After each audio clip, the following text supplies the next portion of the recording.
ಒಂದು ಬಾರಿ ಒಬ್ಬ ಹುಡುಗ ತನ್ನ ತಂದೆಯಲ್ಲಿ ಕೇಳಿದ, ಅಪ್ಪ, ನನ್ನ ಜೀವನದ ಮೌಲ್ಯ ಏನು ಎನ್ನುವುದನ್ನು ನಾನು ತಿಳಿದುಕೊಳ್ಳಬೇಕು ಎಂದುಕೊಂಡಿದ್ದೇನೆ, ಹೇಗೆ ತಿಳಿಯಲಿ?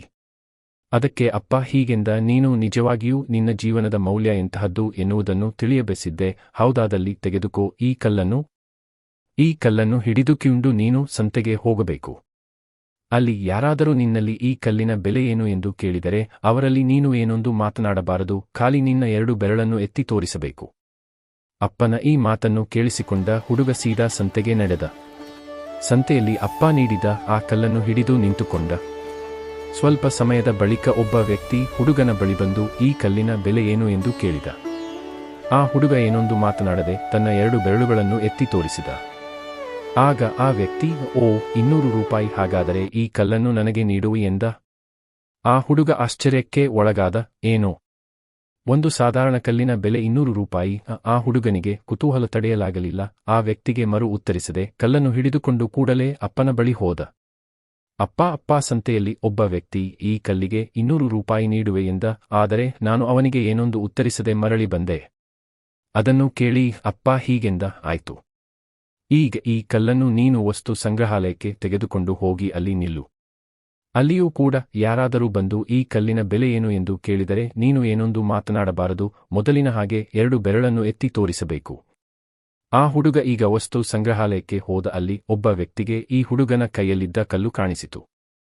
ಆ ವ್ಯಕ್ತಿ ಹುಡುಗನ ಬಳಿ ಬಂದು ಈ ಕಲ್ಲಿನ ಬೆಲೆ ಏನು ಎಂದು ಕೇಳಿದ. ಹುಡುಗ ಏನೊಂದು ಮಾತನಾಡದೆ ತನ್ನ 2 ಬೆರಳನ್ನು ಎತ್ತಿ ತೋರಿಸಿದ. ಓ, 20,000 ರೂಪಾಯಿ. ಆಯ್ತು, ಈ ಕಲ್ಲು ನನಗೆ ಬೇಕು, ನಾನು ನಿನಗೆ 20,000 ರೂಪಾಯಿ ನೀಡುವೆ ಎಂದ ಆ ವ್ಯಕ್ತಿ. ಆ ಹುಡುಗ ಮತ್ತೆ ಆಶ್ಚರ್ಯಕ್ಕೆ ಒಳಗಾದ. ಕುತೂಹಲ ಇನ್ನೂ ಹೆಚ್ಚಾಯಿತು. ಕೂಡಲೇ ಅಪ್ಪನ ಬಳಿ ಹೋಗಿ ನಡೆದದ್ದನ್ನೆಲ್ಲ ವಿವರಿಸಿದ. ಅದನ್ನು ಕೇಳಿ ಅಪ್ಪ ಹೀಗೆ ಹೇಳಿದ, ಈಗ ನೀನು ಕೊನೆಯದಾಗಿ ಇನ್ನೊಂದು ಸ್ಥಳಕ್ಕೆ ಹೋಗಬೇಕು. ಈ ಊರಿನಲ್ಲಿ ಅತ್ಯುತ್ತಮವಾದ ಬೆಲೆಬಾಳುವ ಕಲ್ಲುಗಳನ್ನೇ ಮಾರಾಟ ಮಾಡುವ ಅಂಗಡಿಗೆ ಹೋಗು. ಅಲ್ಲಿ ಯಾರಾದರೂ ನಿನ್ನಲ್ಲಿ ಈ ಕಲ್ಲಿನ ಬೆಲೆ ಕೇಳಿದರೆ ಅಲ್ಲಿ ಕೂಡ ಏನನ್ನೂ ಮಾತನಾಡಬಾರದು, ಕೇವಲ ನಿನ್ನ 2 ಬೆರಳನ್ನು ಎತ್ತಿ ತೋರಿಸಬೇಕು. ಆ ಹುಡುಗ ಕೂಡಲೇ ಆ ಊರಿನ ಬೆಲೆಬಾಳುವ ಕಲ್ಲುಗಳನ್ನು ಮಾರಾಟ ಮಾಡುವ ಅಂಗಡಿಗೆ ಹೋದ. ಆ ಅಂಗಡಿಯ ಸಾಹುಕಾರನಿಗೆ ಈ ಹುಡುಗನ ಕೈಯಲ್ಲಿದ್ದ ಕಲ್ಲು ಕಾಣಿಸಿತು. ಆ ಸಾಹುಕಾರನಿಗೆ ಆ ಹುಡುಗನ ಕೈಯಲ್ಲಿದ್ದ ಕಲ್ಲನ್ನು ನೋಡಿ ಆಶ್ಚರ್ಯವಾಯಿತು. ಕೂಡಲೇ ಹುಡುಗನ ಬಳಿ ಬಂದು ಅವನ ಕೈಯಲ್ಲಿದ್ದ ಕಲ್ಲನ್ನು ತೆಗೆದುಕೊಂಡು, ಓ ಮೈ ಗಾಡ್, ಈ ಕಲ್ಲನ್ನು ಎಷ್ಟೋ ದಿನದಿಂದ ಹುಡುಕುತ್ತಿದ್ದೇನೆ. ಎಲ್ಲಿ ಸಿಕ್ಕಿತ್ತು ಈ ಕಲ್ಲು ನಿನಗೆ? ಈ ಕಲ್ಲಿನ ಬೆಲೆ ಏನು? ಹೇಳು, ಬೇಗ ಹೇಳು.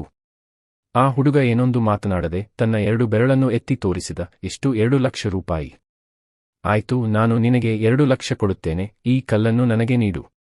ಏನೋ 2 ಲಕ್ಷ ರೂಪಾಯಿ? ಆ ಹುಡುಗನಿಗೆ ಆಶ್ಚರ್ಯ ಹಾಗೂ ಕುತೂಹಲ ತಡೆಯಲಾಗಲಿಲ್ಲ. ಒಂದೇ ಉಸಿರಿಗೆ ಅಪ್ಪನ ಬಳಿಗೆ ಓಡಿದ. ಅಪ್ಪ, ಆ ಅಂಗಡಿ ಮಾಲೀಕ ಈ ಕಲ್ಲಿಗೆ 2 ಲಕ್ಷ ರೂಪಾಯಿ ಕೊಡಲು ಸಿದ್ಧನಿದ್ದಾನೆ ಎಂದು ಆಶ್ಚರ್ಯದ ಕಂಗಳಿಂದ ಅಪ್ಪನತ್ತ ನೋಡಿದ. ಆಗ ಅಪ್ಪ, ಈ ಮಗು, ಈ ಕಲ್ಲಿನಂತೆ ನಿನ್ನ ಜೀವನದ ಮೌಲ್ಯ ಕೂಡ. ಪ್ರತಿಯೊಂದು ಜೀವಿಯ ಜೀವನ ಮೌಲ್ಯ ಅಮೂಲ್ಯವಾದುದು. ಆದರೆ ಜನರು ಮಾತ್ರ ಅವರ ಮಟ್ಟವನ್ನು ಆಧರಿಸಿ ನಿನ್ನನ್ನು ಗೌರವಿಸಬಹುದು. ಅದಕ್ಕಾಗಿ ಚಿಂತಿಸಬೇಕಿಲ್ಲ. ನೋಡು, ಈ ಕಲ್ಲಿಗೆ ಸಂತೆಯಲ್ಲಿ ಇದ್ದಾಗ 200 ರೂಪಾಯಿ ಬೆಲೆ ಕಟ್ಟಲಾಯಿತು.